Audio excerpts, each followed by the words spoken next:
Around the world, there are more than 30 million overseas Indians. Overseas Indians include non-resident Indians and persons of Indian origin. Just in the USA, the population of overseas Indians is around 4.5 million, out of which around 3.2 million are PIOS and 1.3 million are NRIs. The numbers are huge, and so is the influence. Today, the overseas Indians who are living in the US are one of the finest examples and great role models, not only for the immigrants around the world, but also for the general US population. And it is all thanks to the productivity, richness, wealth, and success that the overseas Indians have brought by transforming and touching their adopted home, not just economically, but also spiritually. The first question that comes to one's mind is that who is an actual immigrant in the US? How do you really define an immigrant in the USA? Who does the US really belong to? When we talk about the natives in the US, are we talking about the indigenous Americans or someone else? But regardless, as a country, the USA is one of the most interesting experiments that has taken place in the very recent history of our world. Only time will tell if this experiment will fail or succeed, as this experiment is in a very early stage and it is yet to face the test of time. But without an element of doubt, as a country, the USA is one of the most influential countries of our planet. But behind all this, there is another side of the USA, and for some reasons, the mainstream international media does not give enough coverage to this side of theirs. Even after calling itself a superpower of the world for many decades, the US continues to suffer from embarrassing problems like hunger, poverty, and wealth inequality. In 2015, 43.1 million people in the US were in poverty, which even includes 14.5 million children who are under the age of 18. When it comes to hunger, it was revealed that 42.2 million Americans were in food-insecure households, including more than 13 million children. It is extremely painful to notice that nearly 12 to 13% of the entire population of the US suffers from hunger and poverty. The United States of America, a Christian majority nation with 83% Christians, is a land of sharp contrasts. It has the largest GDP in nominal terms, it has the largest external debt, and as a country, it also has the largest percentage of population which lives in prisons. It is absolutely shocking that out of every 100,000 people in the US, 724 are actually in prisons. In fact, 25% of the whole world's prison population is from the United States. The story of the US is not complete without mentioning the achievements of NASA and the blockbusters of Hollywood. But on the other hand, there is the thriving porn industry, gun violence, and a very high rape rate. It is extremely surprising that with so much of poverty, hunger, wealth inequality and violence, and with millions of Americans who so desperately need help in their own Christian majority country, USA continues to send the most number of Christian missionaries worldwide, and a lot of them come to India. According to a calculation by CSGC, out of 400,000 Christian missionaries who are sent in a year around the world, 127,000 are just from the US. One may wonder why the Christian missionaries of the USA are so keen to help the rest of the world, especially when their own people are suffering from poverty and hunger. Maybe it's time that they listen to their new president who says, "America first." Perhaps the President of America is not entirely wrong, as the United States faces a huge challenge of providing homes to its 1.6 million homeless people, out of which nearly 58,000 are those who have served in the US Army, and today they are living on the streets. Well, after the economic recession of 2008, it is said that the situation has got even worse. On the other hand, India has a very ambitious plan to provide houses to all its citizens by 2022, a mission which is also known as Housing for All. But only time will tell if India is able to achieve this or not, and hence it will be interesting to observe the developments. There is no doubt that India has its own share of problems as well, especially when the country is trying hard to recover after a brutal British rule that destroyed India's thriving economy. India is taking slow, steady, and solid steps in an environment that we can call extremely democratic. And that is why there is a lot of potential for India and the US to help each other and make many positive links in trade, defense, space, and many other fields. Further, India is extremely important geopolitically, and according to many experts, India has an important role in the new superpower axis that is being formed. In a survey that was conducted by PwC and Indo-American Chamber of Commerce, Indo-US bilateral trade has the potential to touch $500 billion by 2025. Today, overseas Indians who are living in the US are playing a massive role in the US economy.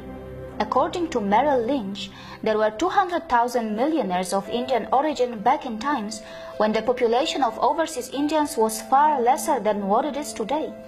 Considering the little population of the people of Indian origin, that is an extraordinary number.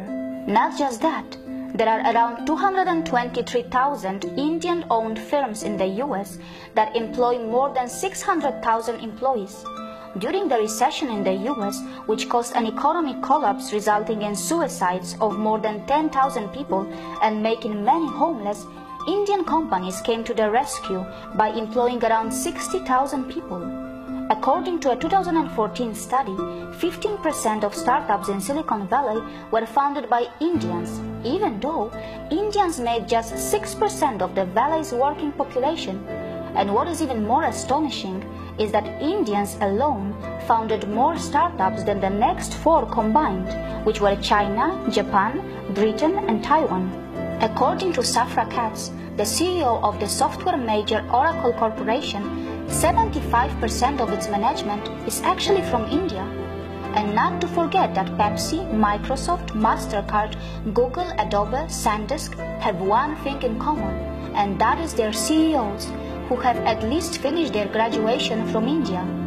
Not just that, according to National Foundation for American Policy, India was the leading country of origin for the immigrant founders of billion-dollar companies with 14 entrepreneurs.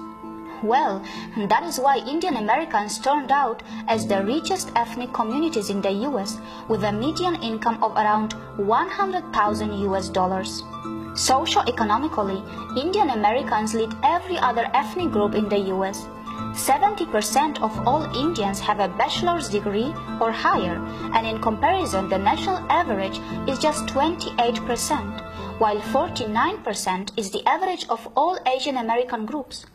40% of all Indians in the United States have a doctorate, master's degree, or other professional degree, which is again 5 times the national average. Not just that, there are thousands of Indian Americans who serve as faculties in the universities across the US. Around 10% of the physicians in the US are of Indian origin. Very interestingly, among 29 million scientists and engineers in the US, almost 1 million are Indian, more than any other country in the world. Actually, even more than the entire Europe. Not just that, nearly 35% or even more hotels in the US are owned by Indians, and the vast majority of them are owned by the Patels of Gujarat. Further, Indian Americans are playing an active role in the politics, media, and entertainment.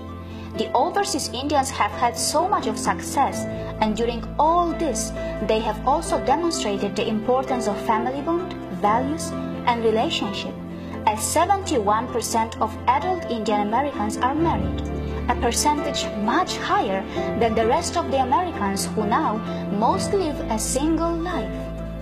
The share of unmarried mothers is just around 2.3% in Indian Americans, while the nation's average is 37%. In a way, Indian Americans have shown that one does not have to be single to earn money or success, because a beautiful family and a beautiful career can go hand in hand, and that is how Indians do it. And in the end, I was not even surprised when I learned that overseas Indians living in the US are very disciplined, well-behaved, and have a very low crime rate. But still, many of them continue to be harassed for their skin color, for their ethnicity, and sadly, many people of Indian origin have lost their lives facing terrible hate crimes that continue to happen in the US.